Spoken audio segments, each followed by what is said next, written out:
রাজনীতির মাঠে যখন বিএনপি নানামুখী চাপ ও সংকটের ঊর্ধ্বে, তখন আড়াল থেকে একে একে সংগঠিত হতে শুরু করেছে দেশের বিভিন্ন ইসলামী দলগুলো।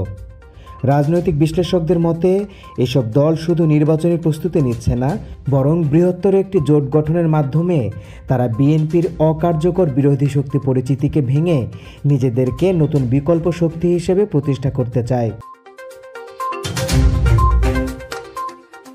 ঢাকার গোপন বৈঠকগুলোতে যেমন ঘন ঘন দেখা যাচ্ছে শীর্ষ ইসলামী নেতাদের, তেমনি দেশের বিভিন্ন অঞ্চলে মাঠ পর্যায়ের কর্মীদের সক্রিয়তা চোখে পড়ার মতো।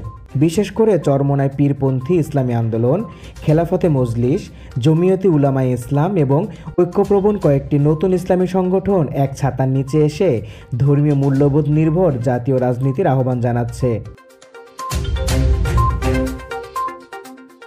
অন্যদিকে সরকারপন্থী মহলেও এই ইসলামী পুনর্জাগরণকে কৌশলে ব্যবহার করার গুঞ্জন চলছে। কেউ কেউ বলছে বিএনপিকে চাপে ফেলতেই হয়তো ইসলামী দলগুলোকে একটু বেশি স্পেস দেওয়া হচ্ছে। সংস্কার বিষয়ে বিএনপির সঙ্গে এই অবস্থানগত ব্যবধানও ইসলামপন্থী এনসিপি সহ কিছু দলের মধ্যে পারস্পরিক বোঝাপড়ার ক্ষেত্র তৈরি করছে বলে মনে করা হচ্ছে। জামায়াত ইসলামীর সেক্রেটারি জেনারেল মিয়া গোলাম পরোয়ার বলেছেন, দেশের ইসলামী দলগুলোর মধ্যে এক ধরনের সমঝোতা হয়েছে। আগামী নির্বাচনে ইসলামী দলগুলোর একটি ভোট বাক্স থাকবে। এটা কারো পক্ষে বা বিপক্ষে নয়।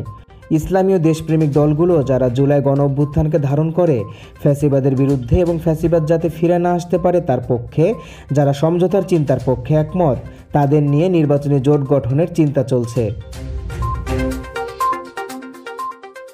বিএনপি ক্ষমতা এলে ছোট দলগুলোর গুরুত্ব কমে যাবে, এমন আশঙ্কাও আছে ছোট দলগুলোর মধ্যে।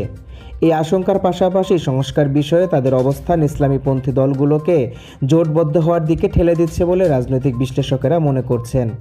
এখন দেখার বিষয় এই সমঝোতার প্রক্রিয়া কোথায় গিয়ে দাঁড়ায় এবং শেষ পর্যন্ত তা নির্বাচনী বাস্তবতায় কতটা প্রভাব ফেলে।